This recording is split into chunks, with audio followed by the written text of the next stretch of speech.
welcome back to the B-side of South Africa. My name is Zawadi. I'm Reggie Richardson. And we're married. We are married. And we're from Brooklyn, and we live part-time here in South Africa. And we call this the B-side because, why do we call this the B-side? We call this the B-side because the music on the B-side is always better.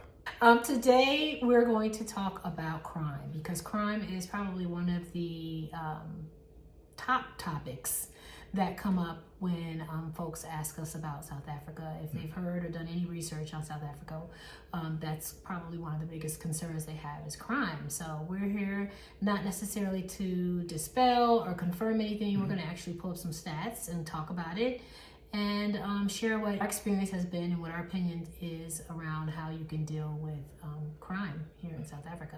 So crime, even the crime data is all geographic, right? So it depends on where there's large concentrations of people who have economic challenges, you're going to tend to find more crime in those areas, and so they skew the crime data. So even if you have a concentration of lots of crimes happening in particular areas, that then becomes the crime data for the entire city.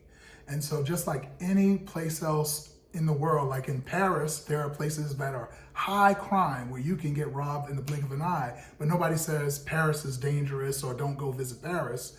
And it's just the same thing everywhere. So just keep that context in mind as we talk about this data, that a lot of it is very, very specifically localized in particular areas, and it's not something that's happening widespread in all of these cities that we're going to talk about.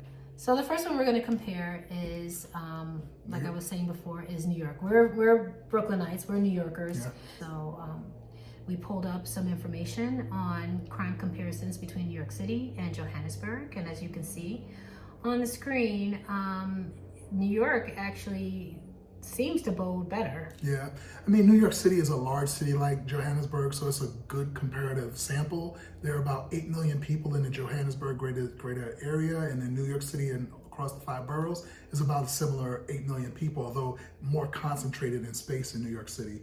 And you can see here that in some categories, the crime numbers are almost double in Johannesburg than they are in New York City, but there's some that are kind of comparable, like the one with people using or dealing drugs. You see that's similarly in terms of their high categories in New York City. This doesn't make New York City or Johannesburg, for that matter, feel safer if you're in the right locations. East New York, Brooklyn is not the same as Brooklyn Heights in terms of the type of activity you might find in terms of crime, and the same with Johannesburg. And if you see down at the bottom where it says safety walking along during the daylight, in New York City, it shows to be very high, whereas in Johannesburg, it shows to be low. Safety walking along during the night, in New York City, it shows to be moderate, and in Johannesburg, it shows to be very low. Mm-hmm. So these are the actual statistics, in terms of crime per capita. And then now we're going to do a comparison with a place like Baltimore, Maryland. Mm-hmm. This is where we were kind of surprised, but they almost have, very, very similar crime stats, Baltimore to Johannesburg. Mm-hmm. As you can see, again, at the bottom, safety walking along during the daylight is only moderate. Is moderate in Baltimore, and it's low in Johannesburg. And safety walking along during the night is very low in Baltimore, whereas it's also very low in Johannesburg. Now, don't get mad at us, the people from Chicago, the people from Baltimore. We know that your cities are not all about that crime life. We also know that, like in Johannesburg, the crime data is very concentrated in particular neighborhoods and areas, and that skews the crime data for the whole city. So we're not trying to paint a broad brush. We just actually wanted to bring just a little data to the conversation. Now we're going to talk about our own experiences. And in our own experiences, they're not much different than Brooklyn for us in terms of like our feeling about the crime. I think what you need to keep in mind is that you need to just be mindful. Just be safe. If you're from an inner city, or even if you're not from an inner city, you want to carry yourself with that same sort of awareness and guardedness that you would walking around in a really heavily concentrated area, because that's usually where a lot of times, crime events occur is in very highly trafficked and highly concentrated areas. And just carry yourself the same way you would in the United States. And I don't think you really would have that much to be concerned about. It's not a situation where you're walking around, you're like, ooh, we don't feel that at all. We don't feel that at all. We really don't feel any difference. And to be honest with you, we feel in many ways safer here. That's not to say that, that's not to buck the data, because the data is the data. But, keep in mind that when people talk about coming even to the United States, the first thing from out of the country, the first thing they tell people is to stay away from certain cities and to stay away from Black people and to stay away from Black areas. And, most of us, I as far as being a Black American, have grown up in Black areas, and it wasn't what the picture that they painted. Again, not to diminish the fact that the data is the data and the numbers are the numbers, but I don't think you need to walk around with anything more than just being aware, really. Yeah, I think thinking about anywhere you travel, like if you're going to Cairo, there's crime in Cairo, and you want to make sure that you have that awareness about it. If you're going to Spain, certain cities in Spain, there's going to be like lots of pickpockets and stuff like that, and there's crime there.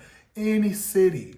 So you want to take that same awareness, keeping your head, being aware of what's happening around you and your surroundings, no matter where you travel. That is not unique to Africa, and it's not unique to South Africa at all. So just make sure you give South Africa a fair chance like you would any other city that you would be visiting. You're not going to stop visiting your cousins in Chicago because of some numbers that we just saw, right? You're still going to go to Chicago. You're still going to see your people, same in Baltimore, whatever. So bring that attitude here to Johannesburg. Yes. And do we want to talk about kidnappings? Because kidnappings is a particular issue that you might be reading about. And what we don't want to do is gloss over things. We're just being honest about. If you Google, it's going to look like people just getting kidnapped left and right. And that's just not the case. That's not what's happening. So yeah. Also, I want to bring up the fact that Johannesburg in particular is not much of a walking city, except for when you're in the metropolis areas, like the shopping areas, or in the CBD, but there's not a whole lot of sidewalk, so you're not able to jog or do a whole lot of walking or even ride your bike the way you might be able to do in the United States in certain areas. Well, think about LA. I think Johannesburg is probably more comparable to LA in terms of a car-focused city, in the same way LA is very car-focused, or even some of the cities in the South are very car culture. They're not like sidewalk-friendly kind of cities like Brooklyn, New York. Yeah, so just take Ubers. Plus, they're super cheap. You can get from one end of the city to the next for like $3. Right. So, anything else you want to add to the crime situation? Yeah. I just wanted to say that when we get ready to travel, we always Google the city ahead of time, and unfortunately, crime comes up as an issue for Johannesburg and South Africa as a whole. And we just want to dispel the idea that this is a city that's much less safe than any place else. It all depends on what areas you go to, how you are aware of your surroundings, and traveling with just some common sense. Yeah, and I mean, keep in mind, I'm originally from Chicago. He's originally from the Bronx. I mean, we're not new to any of this, and so this isn't a shocker for us, and we're cool. We're fine. Yeah. So yeah, we've had we've had generally a pleasant time here. We're not walking around scared for our lives, and it's a very beautiful city to enjoy. Yes. So that's it. We thank you again for tuning in and listening to us. And we want you to do all the things you got to do, which is subscribe, like, share, comment, and continue to follow us, hopefully. And we'll see you at the next B-side. Okay, take care. Bye-bye. Bye.